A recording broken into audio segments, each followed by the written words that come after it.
Mesdames et messieurs les journalistes, mesdames et messieurs, je vous souhaite une cordiale bienvenue à notre conférence de presse. Je me permets d'abord de vous présenter les personnes qui sont présentes ici. À ma droite, Monsieur Claude Yagnac, le président de la commission de gestion du Conseil des États. Sur ma gauche, Monsieur Veil, le conseiller national Veillon, qui est président du groupe de travail qui a étudié le dossier dont nous parlons maintenant. Et puis, Madame Corinna Eichenberger, qui est un membre du groupe de travail aussi du national. Et elle remplace en fait Monsieur Hans Hess, qui est le vice-président du groupe de travail, qui n'est pas là parce qu'il est malade. Ensuite, nous avons décidé qu'un membre par groupe puisse aussi être présent à cette conférence de presse, puisque le dossier est important et puisque le rapport a été adopté à l'unanimité. Il s'agit de M. Lustenberger pour le PDC, Mme Thérèse Frösch pour les Verts et Mme Brigitta Gadient pour le BDP. Et ces personnes ne vont pas intervenir, mais seront à disposition après pour répondre à vos questions. Mesdames et messieurs, les commissions de gestion du national et des États avaient décidé le 18 mars 2009 d'agir par rapport à la crise des marchés financiers, donc longtemps avant que la demande d'une éventuelle commission d'enquête parlementaire était sur le tapis. Tout d'abord, la souscription de la Confédération d'un emprunt à conversion obligatoire d'UBS pour 6 milliards de francs destinés à la banque de se capitaliser afin d'éviter son effondrement et les conséquences désastreuses qui auraient pu en découler pour la place financière suisse et pour l'ensemble de l'économie du pays. Puis, la réalisation des actifs toxiques d'UBS à hauteur de 60 milliards de francs ont donc amené les commissions de gestion à commencer une inspection pour voir si les autorités fédérales, c'est-à-dire le Conseil fédéral, le département fédéral des finances, la Commission fédérale des banques, respectivement la FINMA ou la BNS, ont agi de manière opportune et efficace, la légalité étant du ressort des tribunaux.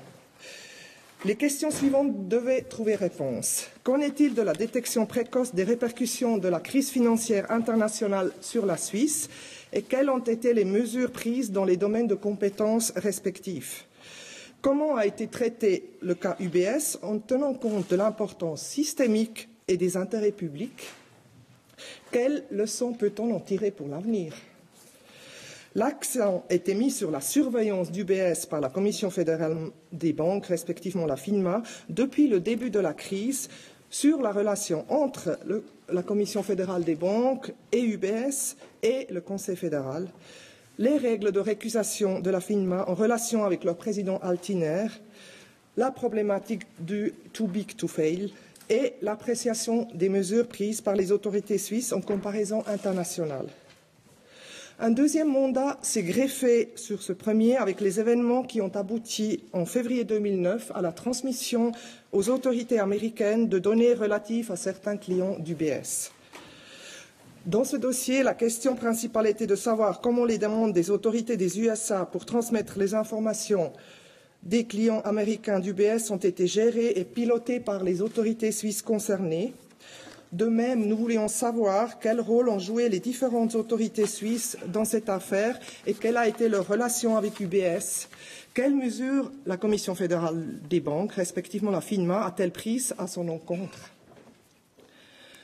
Compte tenu du principe de la légalité, les commissions de gestion ont dû concentrer leurs investigations sur le comportement des autorités, le comportement d'UBS, qui est donc une entreprise privée, et des autorités américaines, n'entrant pas dans le champ de l'examen, tout comme l'influence des acteurs privés sur le déclenchement de la crise. Les commissions de gestion n'en ont tenu compte que dans la mesure où cela était nécessaire pour évaluer le comportement des autorités suisses. De même, la séparation des pouvoirs empêche les commissions de gestion de se pencher sur des questions soumises à l'appréciation des juges ou déjà tranchées par un tribunal. Par exemple, la transgression du secret bancaire ou l'évaluation de fond de la décision du tribunal administratif fédéral du 5 mars 2009 relative à la recevabilité de la demande d'entraide administrative. Vu l'importance du dossier, les commissions de gestion ont décidé de confier cette inspection à un groupe de travail ad hoc composé de 6 membres du Conseil des États et de 6 membres du Conseil national.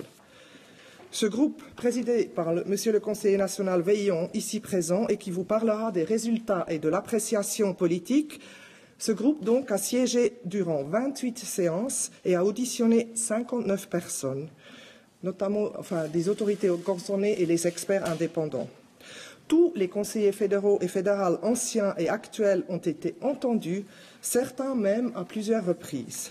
De même, des représentants de l'ancienne et de l'actuelle direction d'UBS ont été auditionnés. Le droit à l'information des commissions de gestion a donné quelques échanges fougueux entre le Conseil fédéral et notre commission, car le Conseil fédéral contestait nos droits, pourtant inscrits dans la loi.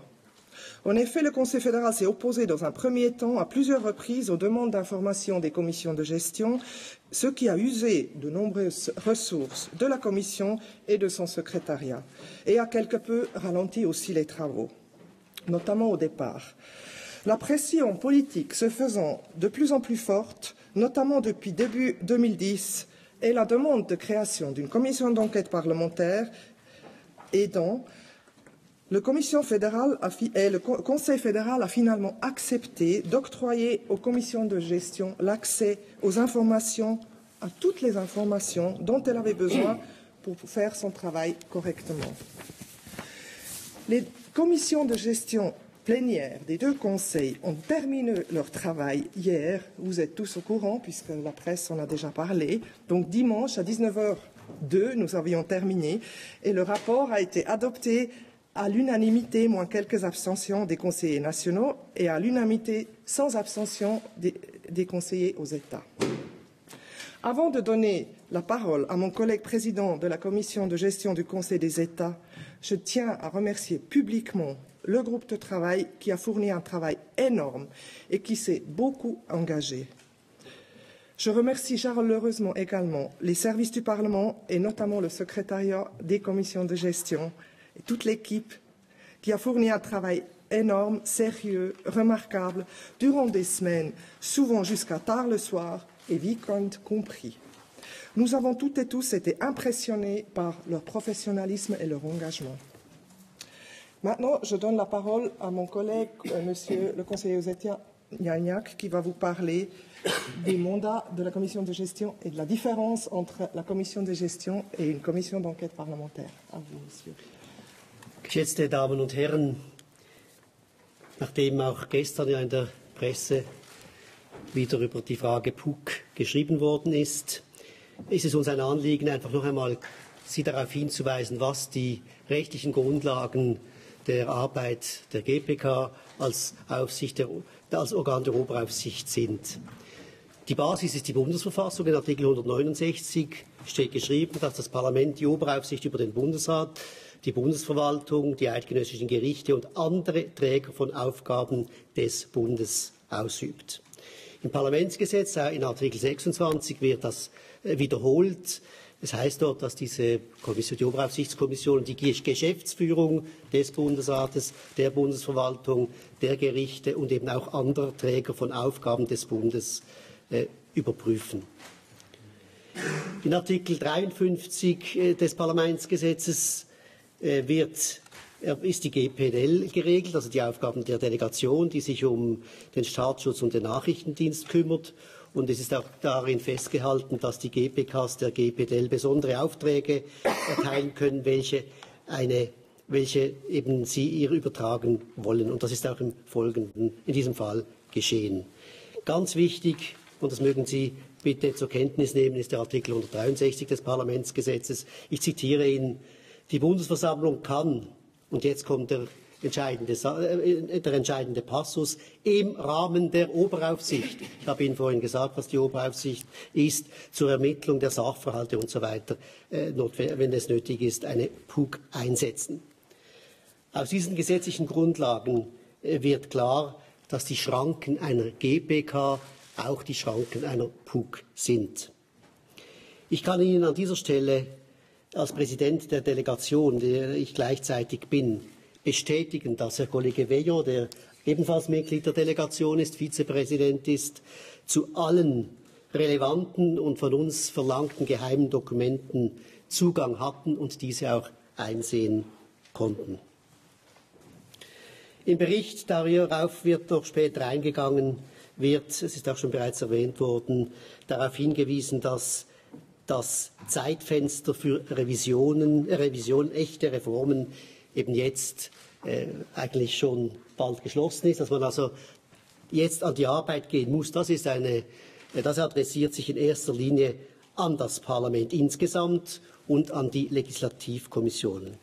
Es ist zur Begründung einer PUC beispielsweise auch noch in den letzten Tagen behauptet worden, man müsse die Aufsicht über die Finanzakteure, die stärkere Regulierung der Finanzmärkte untersuchen.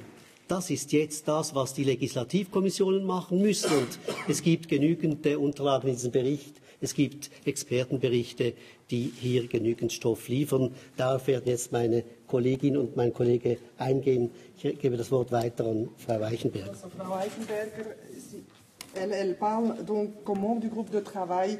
Elle est membre du Parti libéral radical du canton d'Arc. Elle remplace Monsieur Hess, comme je l'ai dit.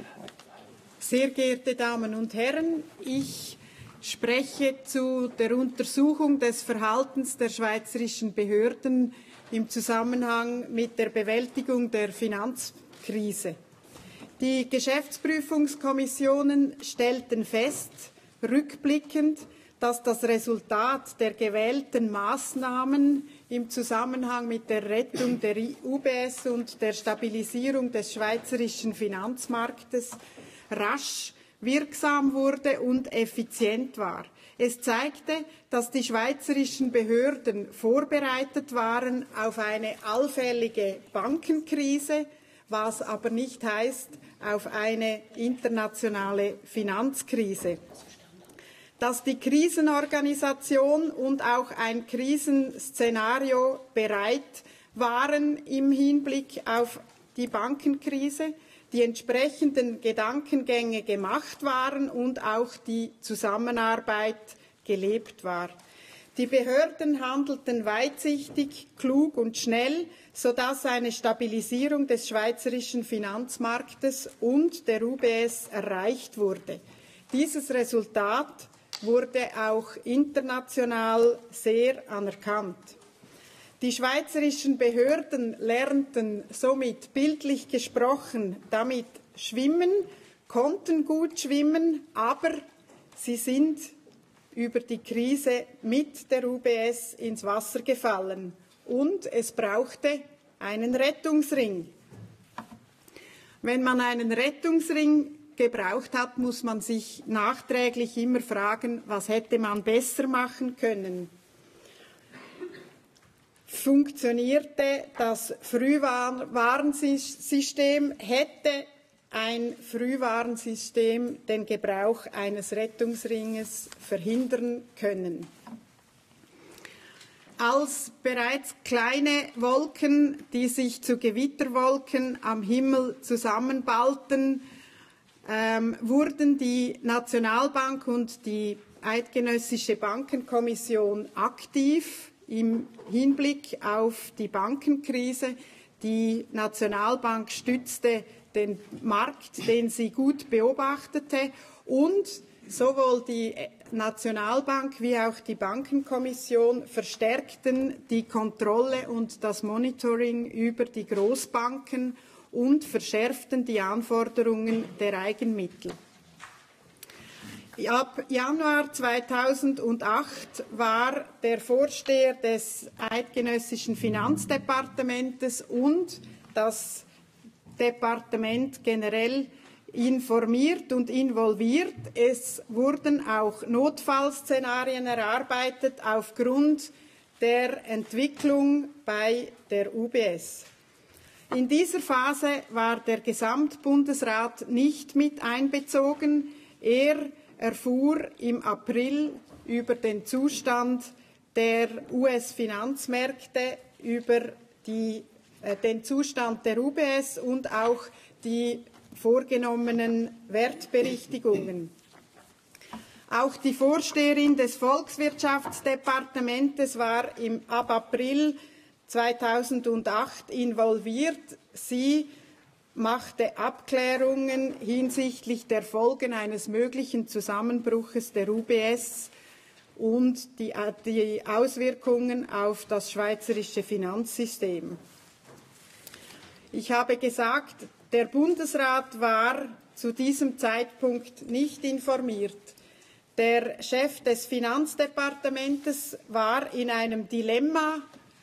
Es handelte sich um sehr delikate und sensible Daten, die im Falle einer Indiskretion, falls sie an die Öffentlichkeit kommen, großen Schaden hätten anrichten können. Es handelte sich um Daten, die einen Einfluss auf die Börse haben und auch eine Gefahr beinhalteten, dass Kunden ihr Verhalten gegenüber der Bank veränderten.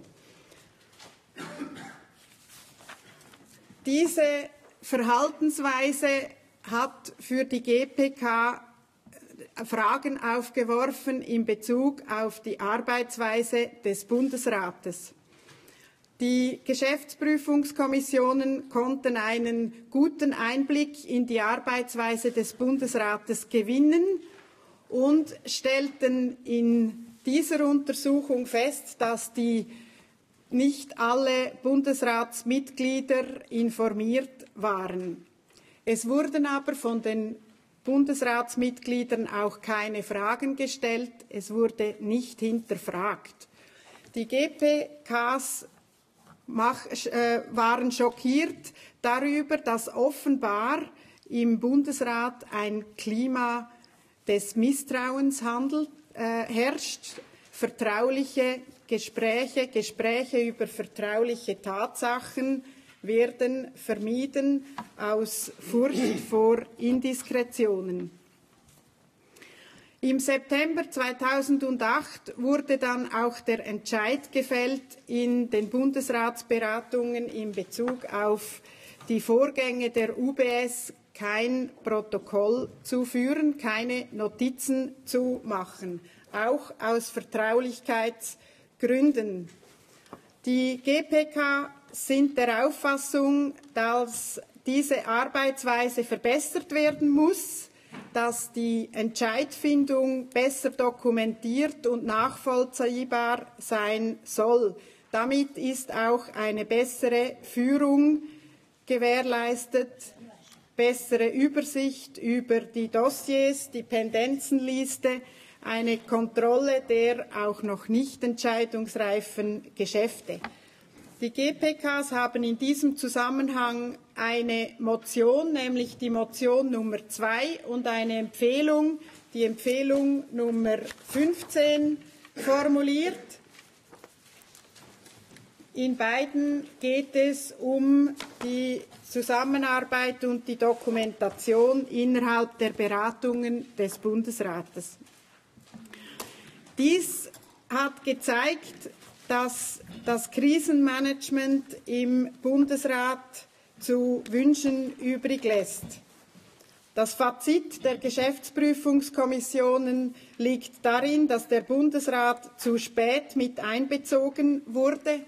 Ab September 2008 wurde der Wirtschaftsausschuss mit einbezogen zur Vorbereitung ab dem 21. Dezember. 3 Bundesräte erhielten Kenntnis über dieses Rettungspaket unmittelbar vor der Entscheidfindung am Tage zuvor. Hatten sie die Möglichkeit, den Spitzen der Nationalbank und der Bankenkommission Fragen zu diesem Paket zu stellen. Auch die Finanzdelegation des National- und Ständerates wurde erst zu diesem Zeitpunkt informiert. Die GPKs sind der Ansicht, dass dies sehr spät war und bemängeln, dass über die Tatsache der Maßnahmen nie eine Diskussion stattgefunden hat. Ich verweise diesbezüglich auf die Motion 3 und die Empfehlung 16, die die Geschäftsprüfungskommissionen formuliert haben.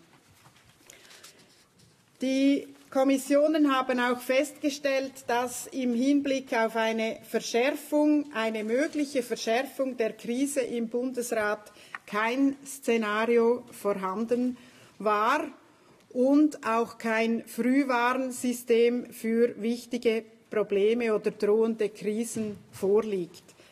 Diesbezüglich verweise ich auf die Empfehlungen 1 und 9 sowie auf die Motion Nummer 3.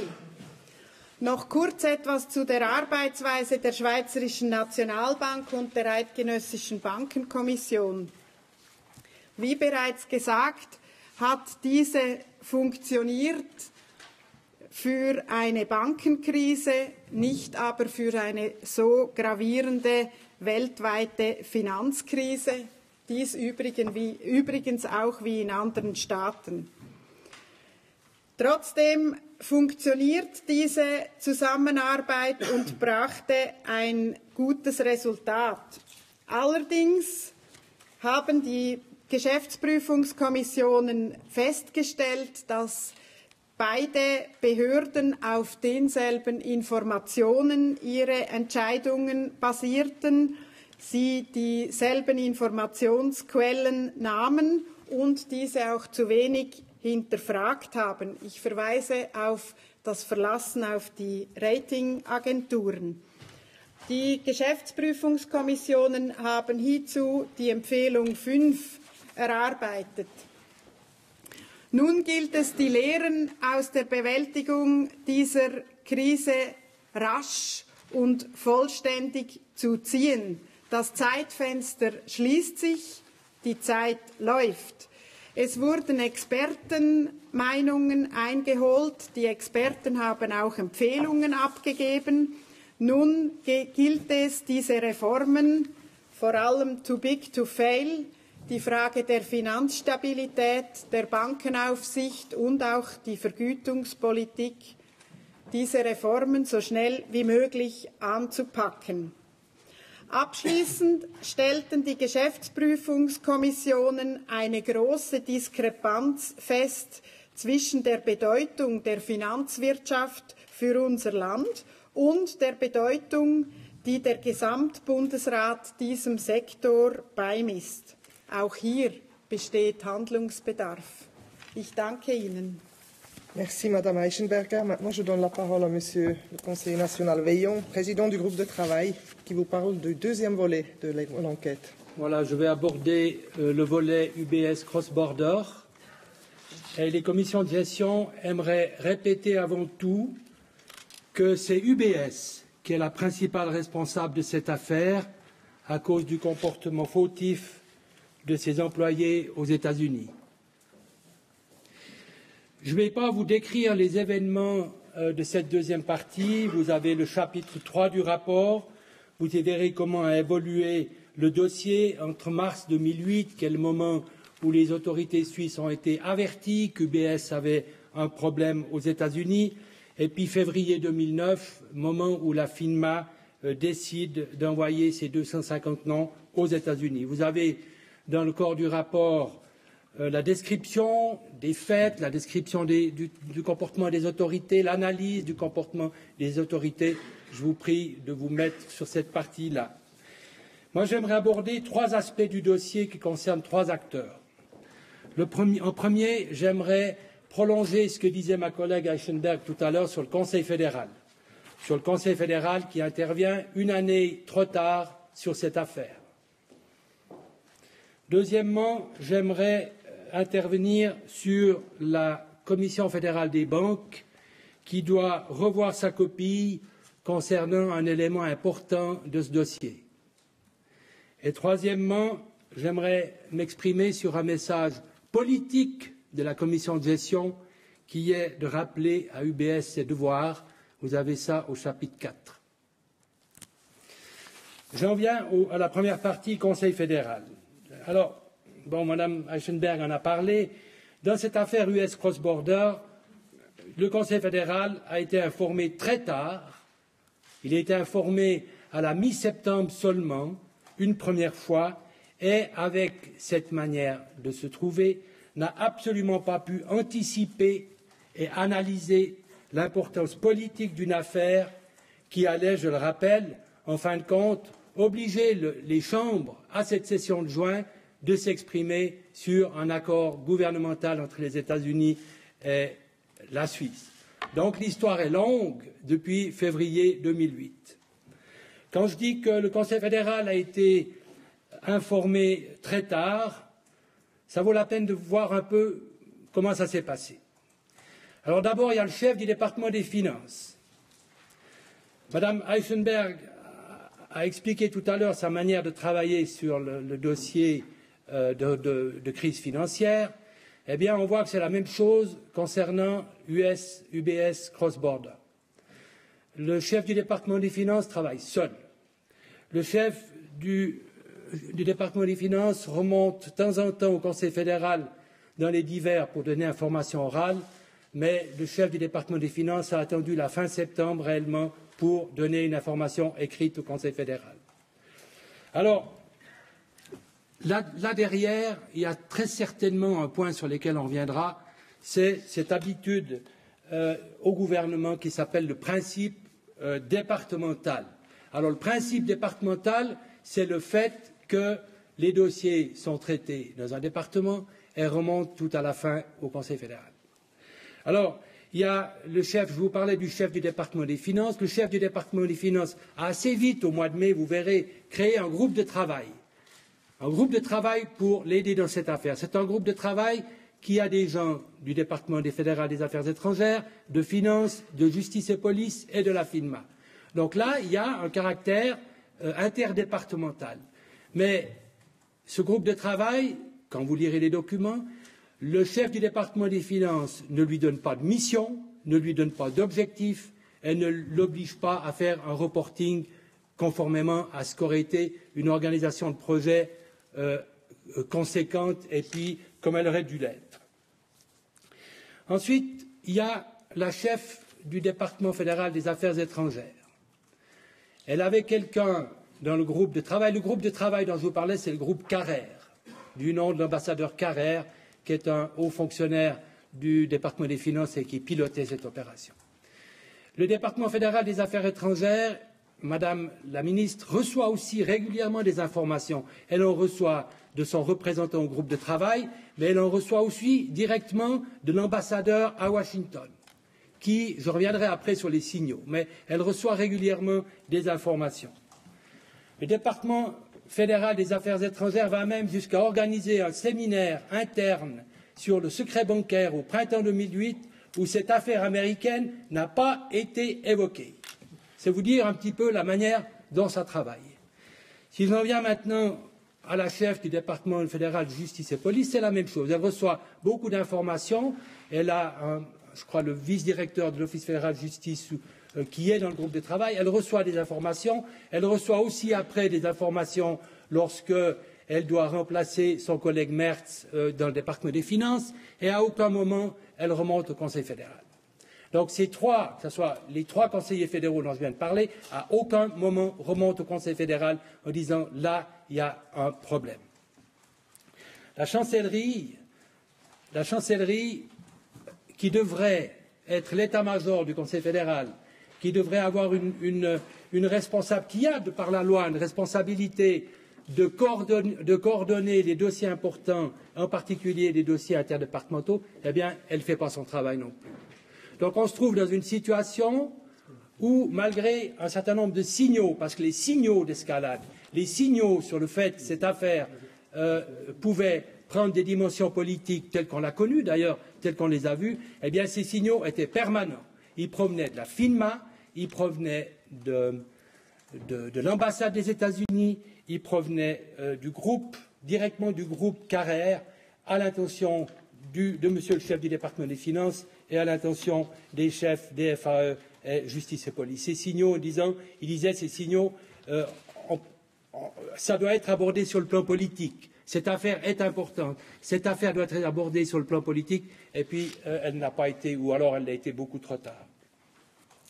Alors je vous parlais de ce principe gouvernemental, départemental, qui est, sur lequel on pourra peut-être revenir, mais qui, en l'occurrence, sur ce dossier est catastrophique, enfin même mortel, si je peux le dire. Il y a aussi le manque de curiosité finalement de tout le Conseil fédéral, parce que personne ne s'est vraiment posé la question à un moment donné, est-ce qu'il faut intervenir et comment le faire. Et ceci, mesdames et messieurs, est particulièrement grave, parce qu'avec cette affaire fiscale américaine, on a dès le début 3 départements concernés. Il y a les affaires étrangères, puisqu'on a un problème entre les États-Unis et la Suisse. On a le département de justice et police, puisqu'on très vite, on a un conflit juridique entre le droit suisse et le droit américain concernant ces affaires fiscales. Et ensuite, il y a le département des finances, bien naturellement, qui est concerné aussi par le suivi de la convention de double imposition, donc le suivi strictement fiscal de ces transmissions de dossiers.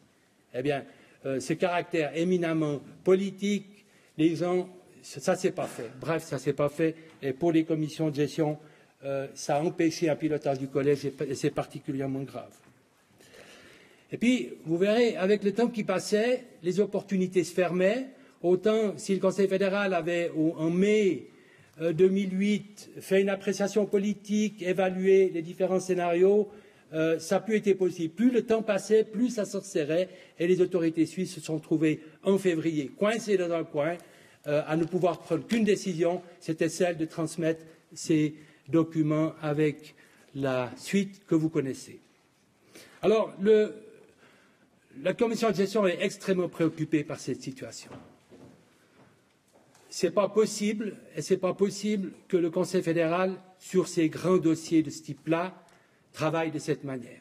On avait déjà eu l'occasion de s'exprimer lors de l'affaire Tiner, par exemple. Lorsqu'on a abordé récemment le pilotage, les instruments de pilotage du Conseil fédéral, c'était aussi un thème de la commission de gestion, on s'est exprimé plusieurs fois en demandant au Conseil fédéral de revoir sa manière de travailler. Alors aujourd'hui, il y a une opportunité.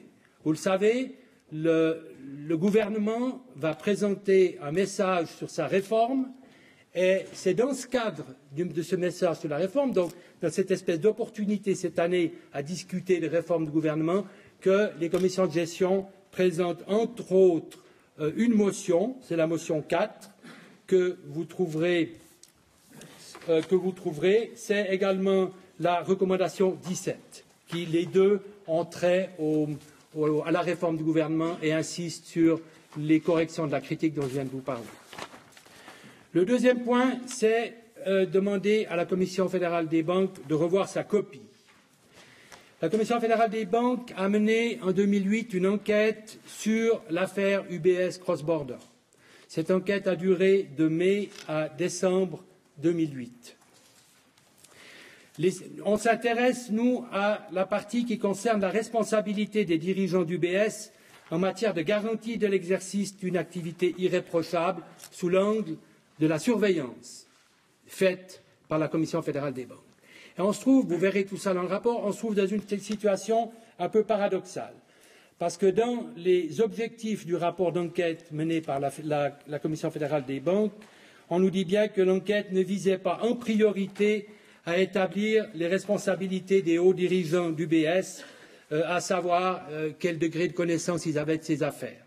L'enquête devait regarder le comportement de la banque, devait s'intéresser au nombre de cas, au type de délit, mais bref, n'était pas spécialement axée là-dessus. Et lorsqu'on en a parlé avec le vice-directeur de la Commission fédérale des banques, il nous a bien parlé de la pression du temps, il nous a parlé du fait qu'il ne faut pas oublier que la Commission fédérale des banques devait en même temps traiter de la crise financière et en même temps traiter de cette affaire fiscale. Donc, monsieur le vice-directeur nous a dit, c'est vrai, il y avait beaucoup de pression, relativement peu de moyens, je crois qu'il y avait 5 personnes. Donc, le vice-directeur nous a dit qu'il était impossible à la Commission fédérale des banques de mener son enquête dans les règles de l'art et puis d'interroger tous les conseillers à la clientèle et tous les hauts dirigeants en particulier. L'enquête a été faite sous forme d'entretien d'une vingtaine de personnes. Il n'y a pas eu de procédure approfondie, il n'y a pas eu de protocole de ces entretiens qui ont été faits. Et ça, la Commission fédérale des banques nous l'a également dit. Mais alors, ce qui nous étonne, c'est que dans ces conclusions, la Commission fédérale des banques dit qu'elle n'a pas constaté que les hauts dirigeants étaient informés de cette affaire. Donc elle prend des conclusions assez importantes, tout en disant qu'elle n'a pas pu faire le travail comme il faut. Alors, de la part des commissions de gestion, ce rapport dont je vous parlais ne peut ni ne doit être considéré comme un acquittement des hauts dirigeants sous l'angle de la surveillance et vous avez à ce titre-là une recommandation que nous faisons à la FINMA, que je vous résumais en disant de revoir sa copie. On lui demande de reprendre cet aspect de l'enquête et de mener une enquête approfondie de manière à pouvoir répondre complètement à cette question. Voilà le deuxième volet que je voulais aborder. Et le troisième volet, que j'ai intitulé Rappeler, enfin c'est le titre même du chapitre, Rappeler UBS à ses devoirs. Mesdames, Messieurs, les commissions de gestion ont fait le travail qui était dans leurs compétences.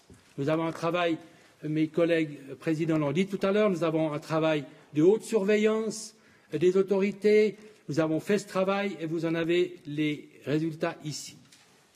Mais la commission de gestion a une autre préoccupation quand on voit la situation générale aujourd'hui et particulièrement dans le public. Le public a besoin de comprendre cette affaire UBS. Le public a besoin de savoir qui est responsable. Le public doit savoir quelles ont été les activités internes de la banque, comment ça s'est passé. Le public manifeste une certaine incompréhension par rapport à la situation, par rapport à ce qui se passe. Je pense par exemple à toute cette affaire d'indemnité de départ de ces anciens hauts dirigeants. Et puis, le public reste très impressionné par les montants qui ont été mis par la Confédération en termes de recapitalisation de la banque. Alors, les commissions de gestion n'ont pu répondre que partiellement à ces questions, parce que ces questions-là, une partie, c'est hors champ de notre compétence. Mais nous avons longuement discuté de cela dans le groupe de travail et dans la commission de gestion après. Et nous aimerions interpeller l'acteur principal de ce dossier, UBS, et ceci hors mandat et dans une approche politique que nous reconnaissons comme politique. Parce que d'habitude, la commission de gestion est très stricte, elle s'en tient à son mandat de haute surveillance. Ici, nous admettons que la situation est tellement importante que nous pouvons faire une appréciation un peu plus politique. Parce que, mesdames et messieurs, si l'importance systémique d'UBS a obligé la Confédération à recapitaliser cette banque, l'importance systémique d'une banque comme ça, c'est aussi pour elle, c'est aussi pour la banque, d'assumer un devoir de transparence vis-à-vis du public. C'est ça le fondement qui fait qu'on intervient. Alors, on fait là aussi une recommandation, c'est la recommandation 19, vous trouvez au chapitre 4. Nous demandons à l'UBS et au Conseil fédéral de créer les conditions nécessaires à ce que la manière dont UBS a géré à l'interne et la crypte des subprimes et l'affaire cross-border soit revue en profondeur. La manière dont a géré, c'est la manière dont le conseil d'administration, dont la direction, dont la société de révision a mené ces affaires en interne. Ça concerne l'opportunité d'une plainte pénale ou une action civile contre les dirigeants. Comment est-ce que l'UBS a jugé ça? Ça concerne la préparation de l'ordre du jour de cette assemblée générale du 15 avril où le conseil d'administration a décidé de proposer la décharge. On pense qu'une certaine transparence sur le fond doit être donnée. Et puis ça concerne aussi les conventions de départ de ces cadres, que ce soit des cadres moyens ou hauts. C'est des choses que nous souhaitons une étude. Deuxième élément, c'est qu'on demande aussi une transparence sur les décisions du conseil d'administration à ne pas entamer de procédures pénales et d'actions civiles contre les anciens cadres. Et puis, c'est également une demande que nous faisons à la Confédération. Nous demandons à la Confédération, c'est le dernier point de la recommandation, nous demandons à la Confédération de donner la possibilité aux organes de la Confédération qui ont leur propre statut juridique, par exemple les caisses de pension, d'avoir la possibilité de déposer une plainte pénale ou une action civile dans cette affaire en proposant que la Confédération prenne en charge la garantie des frais et les frais, cas échéant, liés à des procédures qui, comme vous le savez, sont très coûteuses. On aimerait que les résultats de toute cette affaire soient rendus publics par UBS et la Confédération et nous demandons que des examens qui devraient être mis en relation avec ça soient faits d'une manière totalement indépendante par des experts neutres. Voilà, mesdames et messieurs, ce que je voulais dire sur ces 3 volets. Merci, Monsieur le Président du groupe de travail. Mesdames et messieurs, vous avez entendu, nous avons émis des recommandations. Il y en a d'autres encore que vous trouverez dans le rapport. Je vous souhaite du courage pour lire les 360 pages du rapport parce que c'est vraiment intéressant, c'est instructif. Et pour nous, maintenant, il s'agit de dire au Conseil fédéral et aussi à UBS d'agir et de mettre en œuvre ces recommandations. En effet, nous demandons à ce que le Conseil fédéral et UBS nous rendent compte jusqu'à la fin décembre de cette année au plus tard. Et nous demandons aussi au Parlement de prendre sa responsabilité maintenant dans ce dossier, d'adopter nos motions et postulats et d'aller en avant aussi, notamment par rapport à toutes les réformes que nous proposons. Alors j'ouvre maintenant la discussion pour des questions que vous pouvez poser. Personne. Monsieur Rebettel. Il y avait la question de savoir si votre commission recommanderait la création d'une POUC. Ce ne sera pas le cas. En revanche, vous avez des demandes très fortes, Monsieur Veillon, vous l'avez dit, notamment sur l'UBS. Au fond, c'est un peu le continent noir de votre enquête, vu que ce n'était pas dans votre mandat. Au fond, pourquoi est-ce que vous faites ce choix de demander à l'UBS elle-même, aux organes de l'UBS, de reprendre, au fond, de réexaminer la responsabilité de leurs anciens dirigeants, ou le choix de demander au Conseil fédéral d'introduire une plainte pénale? Pourquoi plutôt cette voie-là qu'une POUC qui, au fond, aurait permis, parce que j'imagine dans l'idée de ceux qui défendent la POUC, ce serait de dire elle pourrait enquêter à l'UBS. Au fond, pourquoi ce choix que vous avez fait? Alors, Monsieur Rebettel, je suis très à l'aise pour vous dire, je ne sais pas si vous avez entendu ce que mon collègue Derniac a dit tout à l'heure, une POUC a exactement les mêmes possibilités que la commission de gestion en termes. Qu'est-ce qu'elle doit faire une POUC? Elle doit regarder le comportement des autorités sur un sujet. Donc, des autorités suisses, en plus, et politiques. Donc, une POUC ne pourrait pas faire le travail que vous espérez pour lui donner. Parce que c'est que vous êtes un partenaire de la POUC absolument inconditionnel. Il y a peut-être encore un élément qui a été dit, c'est l'histoire du temps. C'est assez urgent. On voit que la fenêtre se referme sur cette affaire. Si maintenant on crée une POUC, elle va travailler, elle va donner ses conclusions dans une année au plus tôt. Et maintenant on voit comment ça se passe au Parlement, qu'il n'y a pas vraiment de réelle volonté d'adopter des mesures par rapport à ces banques, too big to fail, entre autres, mais aussi les rémunérations. Et nous, on fait des recommandations par rapport à ça maintenant. Et c'est maintenant qu'ils doivent agir. Et je pense que la recommandation, effectivement, numéro 19, elle sort un peu du mandat, effectivement, mais c'est aussi parce qu'on est conscient que l'UBS, même si c'est une entreprise privée, elle a quand même profité de l'argent de la Confédération. Et comme elle a une influence très forte sur toute l'économie, voire sur la société en entier en Suisse, c'est normal qu'on s'exprime là-dessus. Et si l'UBS refuse de suivre votre recommandation? Ça ne sera pas très bon. Je pense que l'UBS a intérêt à ne pas refuser nos recommandations parce que l'UBS aussi en souffre quand il y a toujours ces histoires qui sont sur la table. Je pense qu'elle n'a pas intérêt à ne pas suivre, déjà pour elle-même. Parce que la confiance de la population dans la banque est aussi importante. Elle peut être créée si elle crée maintenant la transparence. Mais je ne sais pas s'il y a d'autres qui veulent. Voilà. Monsieur Alonso, et puis après Madame Zahir. Vous avez eu des mots très durs envers la structure et vous êtes passé assez rapidement sur les personnes. Est-ce que quand en lisant ce rapport, est-ce que la confiance qu'on peut mettre dans Monsieur Hans-Rudolf Merz à la tête du département des finances n'est pas sérieusement et irrémédiablement atteinte? Tu veux répondre ou je réponds? Oui. Écoutez, la confiance dans le collège est atteinte, dont tout le système est atteint. C'est que le Conseil fédéral n'a pas fonctionné. Effectivement, M. Merz n'a pas informé, mais les autres n'ont pas non plus demandé. Et on a vraiment cette impression qu'ils ne collaborent pas ensemble. Il y a ça. L'autre chose, c'est quand ils font, par exemple, pas de procès-verbaux de leurs entretiens à l'interne, parce qu'ils ont peur des indiscrétions. Enfin, ça nous étonne quand même énormément. On nous a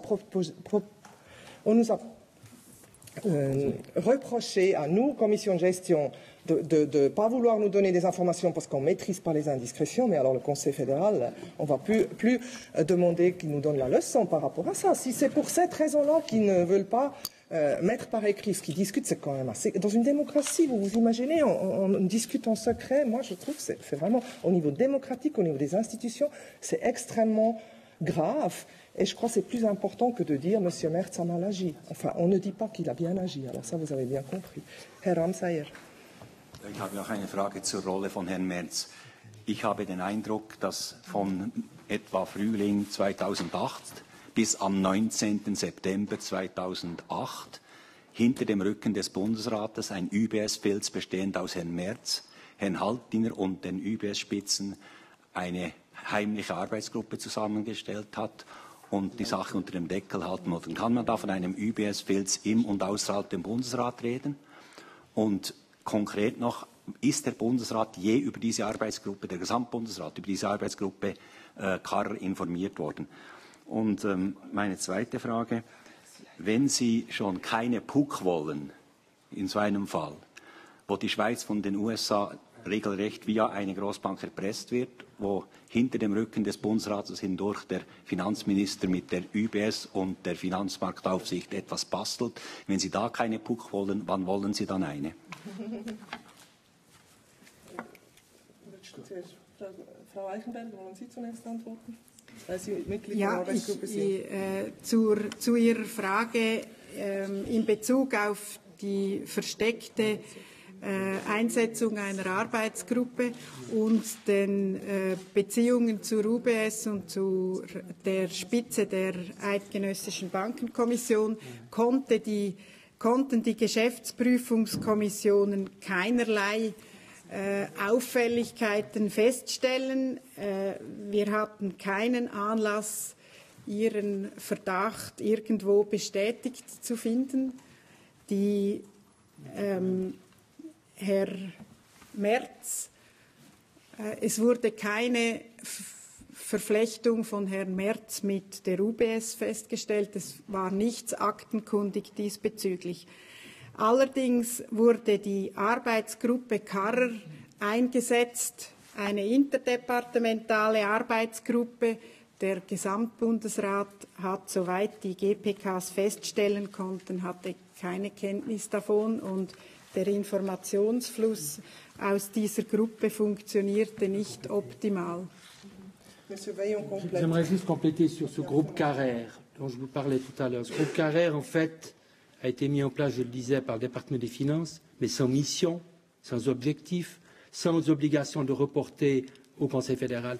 Et le groupe Carrère, en fait, il a fonctionné pour faire admettre aux Américains qu'il fallait passer par l'entraide administrative pour résoudre la question. Et dès le moment où l'entraide administrative a été acceptée par les États-Unis, c'est-à-dire, je ne sais plus, au mois d'août, comme ça, eh bien, ce groupe Carrère n'a plus travaillé. Donc, ce groupe Carrère n'avait même pas mission de suivre, de faire une sorte de veille politique sur cet aspect. Donc, voilà ce qu'on peut vous dire. Donc, le Conseil fédéral, il avait, ce que je vous ai dit tout à l'heure, les chefs du département étaient informés par les membres du groupe Carrère qui étaient dans leur propre département. Mais ça s'arrêtait là. Herr Janiak, noch zur PUC. Also die PUC, das wird ja das Hauptthema sein, offenbar heute. Herr Ramsayer, Sie haben eigentlich ja keine Frage gestellt, Sie haben eine These aufgestellt. Die GPKs haben natürlich darüber diskutiert gestern, aber wir haben gesagt, es ist nicht die Aufgabe der GPK jetzt, eine PUC zu verlangen. Wir haben uns die Frage gestellt, sind die Fragen, die wir gestellt haben, da die Objekte, die wir prüfen wollten, haben wir da die Antworten bekommen oder nicht? Wir sind zum Schluss gekommen, dass wir die Antworten, die wir gestellt haben, dass die Fragen, die wir gestellt haben, auch beantwortet worden sind. Wir haben gestern darüber gesprochen, wir haben auch eine Abstimmung gemacht, ich kann Ihnen das auch noch sagen. Wir haben im Ständerat, war es 8:1 dagegen, dass wir eine PUC verlangen. Das Geschäft ist ja immer noch im Parlament hängig, wie Sie wissen. Also das wird ja in jedem Fall eine Diskussion noch im Parlament geben, im Nationalrat. 13:5. Mit 13:5 war die Abstimmung der nationalrätlichen Mitglieder der GPK.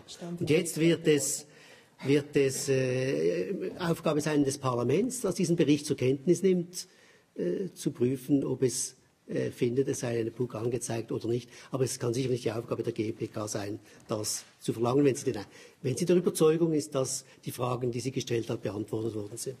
Kann ich auf eine Frage bezüglich zwischen den ehemaligen Angestellten der UBS, Herrn Merz und Herrn Halbiner und der UBS, bezüglich Fils kann ich noch eine Antwort von Frau Frösch haben, die keiner Regierungspartei angehört und etwas von Finanzen versteht. Sie haben gesagt, dass Sie nachher antworten. Sie können mir die Frage nachher stellen. Herr, je connais pas votre nom.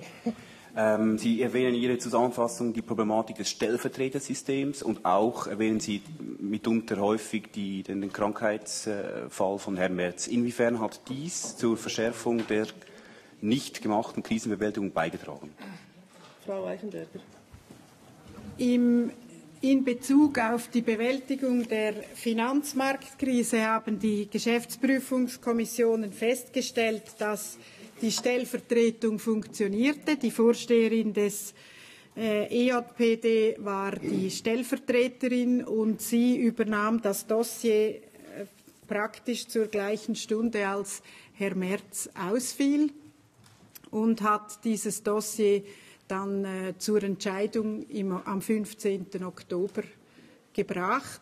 Diese Stellvertretung hat in der Sache gut funktioniert.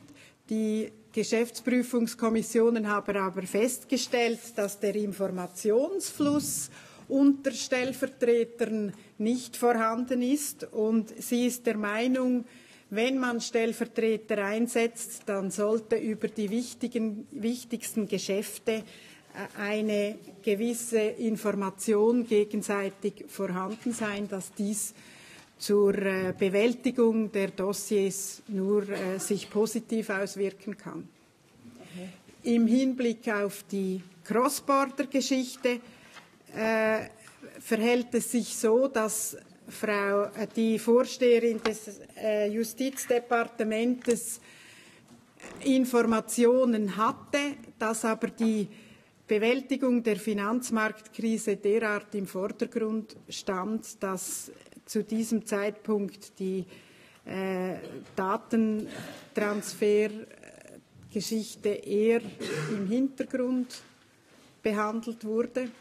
Es waren keine Vorgänge im Bundesrat hierzu den Geschäftsprüfungskommissionen ersichtlich.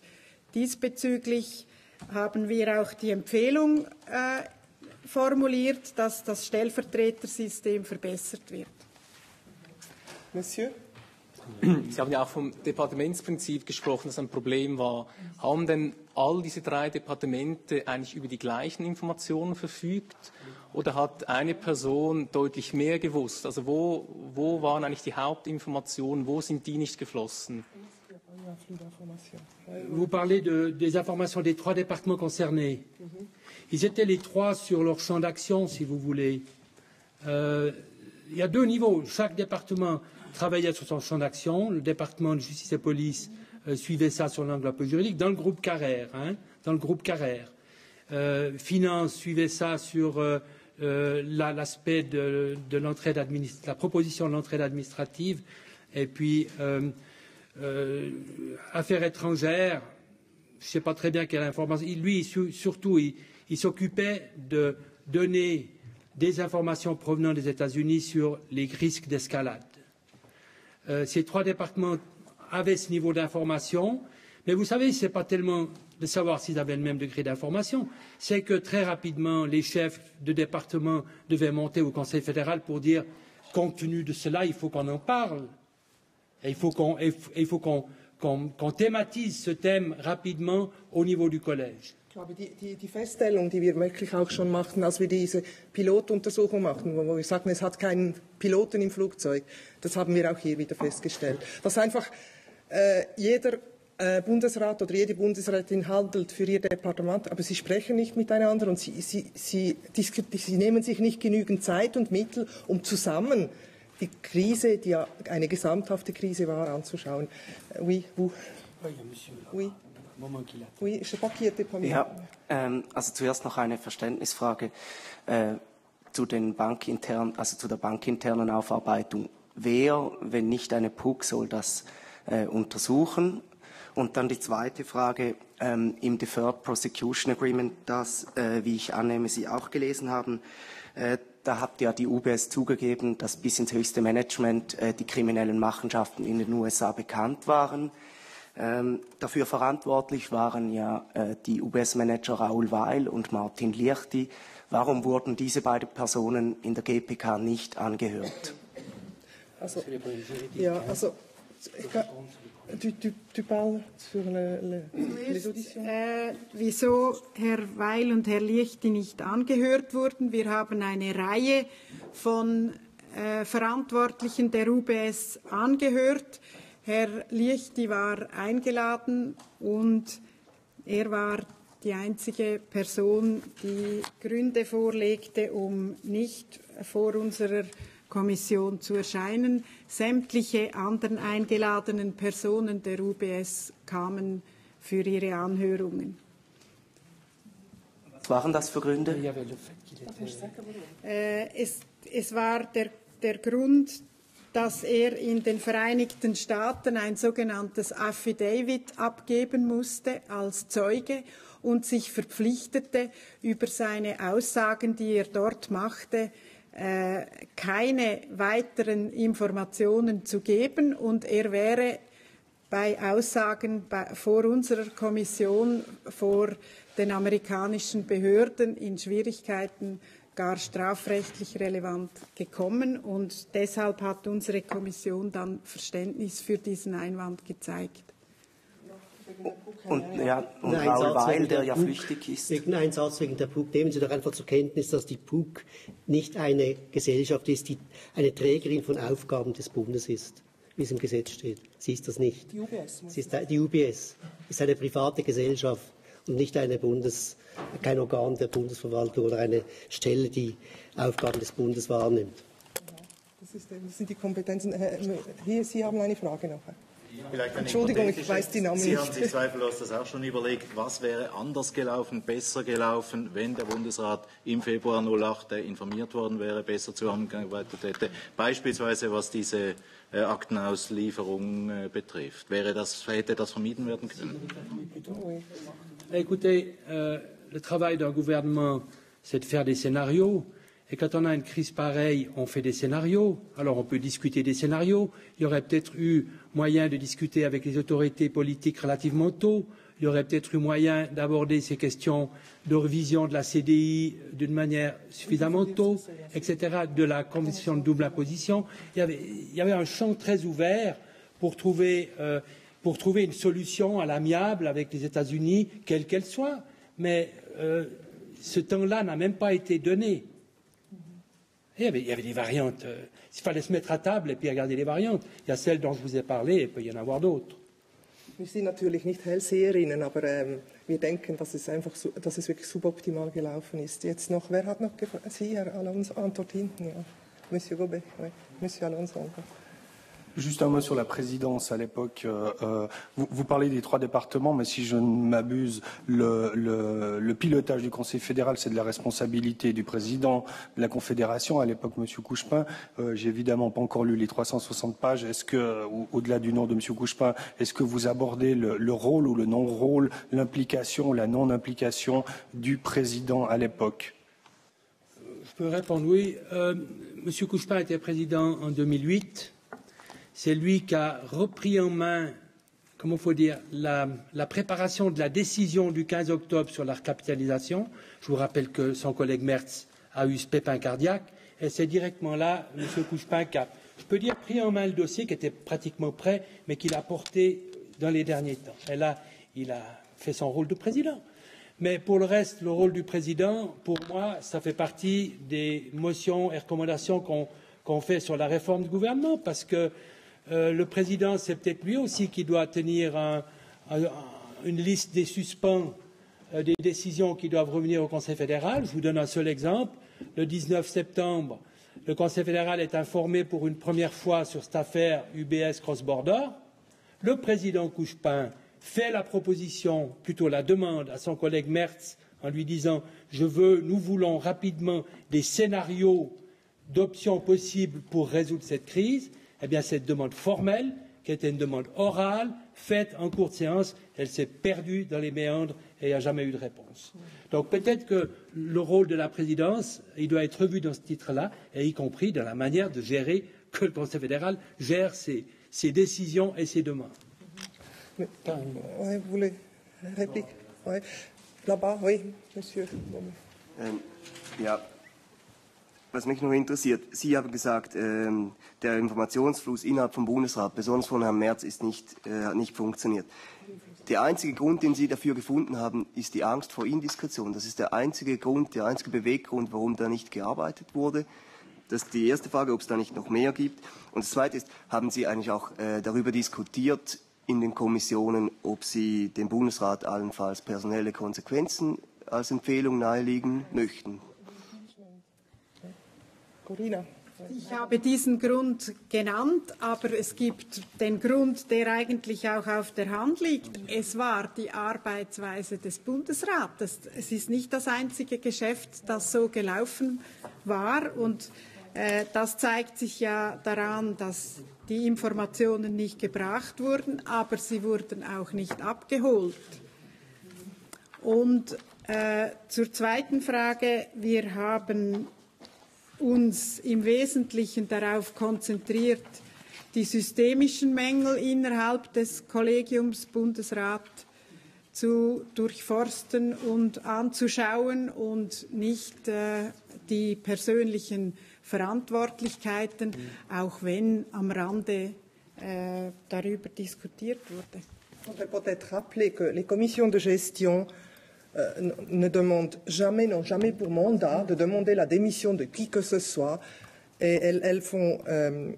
elles ont démontré le manquement du pilotage stratégique du Conseil fédéral, mais ce n'est pas aux commissions de gestion de demander la démission du Conseil fédéral ou des membres du Conseil. Après, c'est aux partis politiques et aux groupes parlementaires d'agir suite à nos enquêtes de haute surveillance. C'est ça. Ce n'est pas notre rôle. Bitte, wer hat noch Fragen? Ja, hinten. Worauf führen Sie es zurück, dass es letztlich eben doch funktioniert hat? Sie sagen ja selbst, in der Krisenbewältigung wurde ausgesprochen professionell gearbeitet. Internationale Organisationen und Experten stellen der Schweiz auch ein gutes Zeugnis aus. Das sieht ein bisschen nach einem Widerspruch aus. Es ist eigentlich kein Widerspruch, denn eine sehr große Arbeit in der Vorbereitung hat die Schweizerische Nationalbank und die Eidgenössische Bankenkommission zusammen mit der Finanzverwaltung des Finanzdepartements geleistet. Sie haben schon im Jahr zuvor sich Krisenszenarien überlegt. Diese waren somit vorhanden, als dann tatsächlich die Entwicklung dramatisch und schnell war, und deshalb kann man sagen, dass die Krise letztlich gut bewältigt wurde, was ja auch international anerkannt wurde. Die Finanzkrise, ja. Ja, Sie haben noch nicht. Ja, in der GPK, wir haben es gehört, gibt es ja auch mehrere Leute, welche offenbar die Einsetzung einer PUC unterstützen und damit die ein wenig formale Interpretation von Herrn Janiak offenbar nicht ganz teilen. Ist jemand vielleicht von diesen National- oder Ständerätinnen hier und könnte er begründen, weshalb er oder sie eben zu einer anderen Interpretation kommt? Il n'y a personne qui est ici qui a voté pour que la commission de gestion du Conseil national et du Conseil des États recommande une commission d'enquête parlementaire. Bien, oui.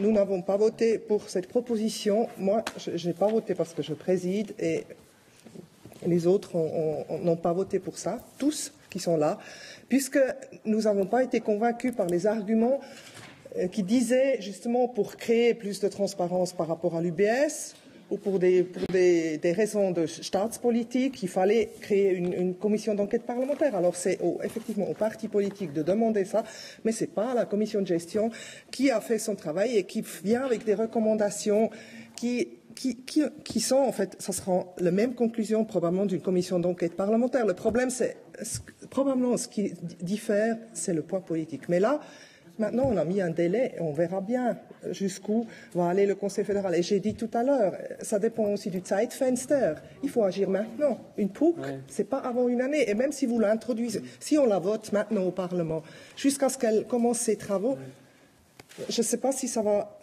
aller plus loin. Là, en tout cas, ce que je peux vous dire, les commissions de gestion n'ont pas refusé cette recommandation parce qu'elles ne veulent pas faire la transparence dans ces dossiers. Elles ont l'impression qu'elles ont pu faire la transparence et qu'on demande maintenant à l'UBS aussi de faire de la transparence.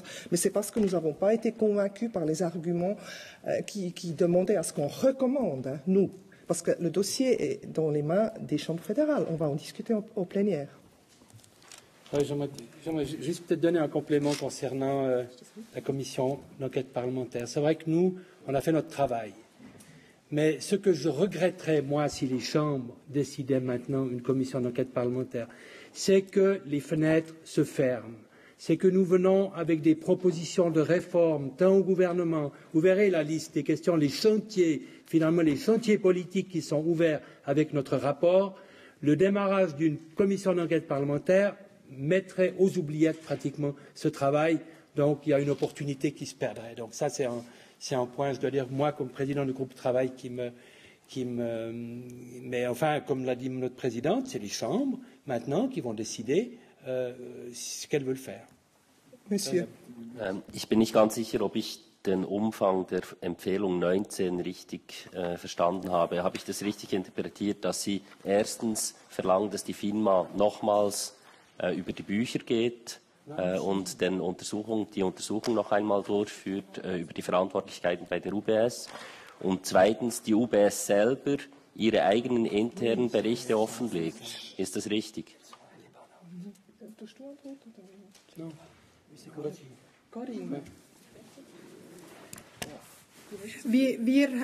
Wie bereits erwähnt, übersteigt es eigentlich den Untersuchungsradius der Geschäftsprüfungskommissionen.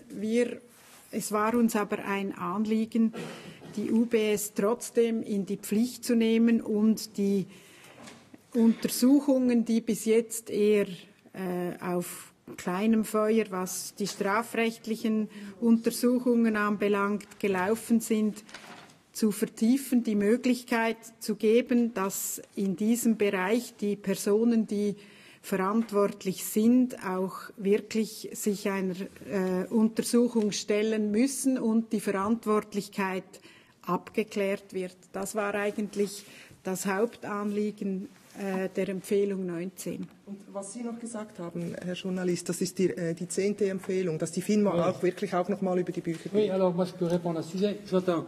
La recommandation 10, elle découle de notre analyse de la manière dont la Commission fédérale des banques a mené son enquête. Elle est ponctuelle, elle est précise, elle demande à la FINMA de refaire ce travail. Tandis que la recommandation 19, comme je l'ai dit tout à l'heure, elle est sur un plan beaucoup plus politique et puis elle est sur un plan où on fait cette demande à l'UBS et au Conseil fédéral. Monsieur Rebete. J'aimerais juste revenir sur votre appréciation du fonctionnement et du rôle de la FINMA, respectivement de la Commission fédérale des banques, parce que finalement, dans le rapport, il y a des moments où on a l'impression qu'elle fait bien son travail, qu'elle avertit, et il y a d'autres moments où on a l'impression qu'elle est... Il y avait notamment la question de l'indépendance par rapport aux banques, et on a l'impression qu'elle s'inspire beaucoup de ce que lui dit les banques et qu'elle est donc très peu indépendante. Au fond, quelle est, votre appréciation de la Commission fédérale des banques, actuellement FINMA? Alors, il faut d'abord se répéter que la FINMA a commencé son travail au début 2009, qu'elle était 2009, que précédemment c'était la Commission fédérale des banques, que ces dernières années, finalement, cette activité de haute surveillance a pris de l'ampleur, monte en puissance par le fait de la FINMA. Vous êtes d'accord? Parallèlement à ça, la Commission fédérale des banques en 2008, qui est devenue FINMA en 2009, a dû s'occuper de recapitaliser l'UBS et de cette affaire UBS Cross-Border. Donc il est clair que par rapport à l'évolution de son travail, on a des critiques et on a des points positifs. Et le point de l'indépendance dont vous parlez, c'est un point où on était relativement critique sur, premièrement, les documents. D'une manière générale, la Commission fédérale des banques ou la FINMA reçoit sa documentation liée à sa surveillance directement des banques, et de l'UBS en particulier. Et ça nous semble critiquable. Il y a toute une partie de notre travail qui se réfère à ça. Deuxièmement, si on continue de parler de dépendance, vous verrez dans le chapitre sur cette enquête que la Commission fédérale des banques a faite sur UBS, eh bien là, visiblement, ils n'ont pas gardé leur indépendance. En même temps, UBS avait mené une très grosse enquête dirigée par un important cabinet d'avocats aux États-Unis sur cette affaire. UBS elle-même a mené une enquête. Eh bien, la Commission fédérale des banques a repris en partie les documents et les conclusions de cette enquête interne, mais qui a été une enquête absolument importante et sérieuse, une enquête qui a été présentée d'ailleurs aux autorités pénales américaines. Ce n'était pas simplement un rapport interne, d'accord, mais il n'empêche qu'en termes d'indépendance, et on a critiqué la Commission fédérale des banques qui ne devait pas faire reposer son rapport là-dessus. Mais on nous a répondu aussi que la Commission fédérale des banques n'avait pas beaucoup de temps, qu'elle n'avait pas beaucoup de moyens, qu'elle devait s'occuper d'une part de mettre en place sa structure FINMA, d'autre part de mettre en place la recapitalisation, etc., etc. Donc il y a une conjonction, si vous voulez, il y a une conjonction de phénomènes. Et puis par contre, la FINMA, c'est vrai que quand on voit comme elle a travaillé, comme elle a accompagné en particulier ce deuxième volet sur les activités transfrontalières d'UBS, eh bien, ils ont fait un certain travail, ils ont été très attentifs, c'est eux qui ont souvent donné des signaux politiques au département, comme j'en parlais avant, avec ces risques d'escalade. Donc c'est vrai que ça peut paraître incohérent, mais c'est comme ça. La FINMA, on leur donne des bons points d'un côté et des mauvais points de l'autre. Es gilt Ähnliches zu sagen in Bezug auf die Bewältigung der Finanzmarktkrise. Sie war sehr aktiv in der Zusammenarbeit mit der Nationalbank. Allerdings stützte sie sich zu stark auf Informationen, die zugänglich waren über die Ratingagenturen und auch Informationen, die sie von der UBS selbst erhalten hatte, und hinterfragte diese zu wenig. Sie unterließ es, vertiefte Abklärungen hierzu zu machen. Dies führte dann auch zu entsprechenden Empfehlungen, nämlich die Empfehlung 3 und die Empfehlung 6. Die FINMA sprach selbst von einem effizienten Risikomanagement, aber in der Aufsicht wurde es zu wenig umgesetzt. Hier bestehen noch Schwächen. Es muss da eindeutig noch daran gearbeitet werden. Gibt es noch Fragen? Habe ich jemanden übersehen? Herr Ramsayer. Ich habe noch eine grundsätzliche Frage. Sind Sie eigentlich nach Ihrer großen Arbeit in diesem Thema immer noch alle der Meinung, dass es nicht besser gewesen wäre, man hätte diese UBS schon im Herbst 2008 einfach bankrott gehen lassen sollen und dann wären wir jetzt ein großes Problem los? Ce n'est pas une question pour les membres de la commission de gestion. Ça, on vous répondra en tant que membre d'un parti ou membre du Parlement, mais pas en tant que représentant de la commission de gestion. Gibt es noch andere Fragen? S'il n'y a plus de questions ou de remarques, les gens sont à disposition pour des interviews et je vous remercie de votre attention.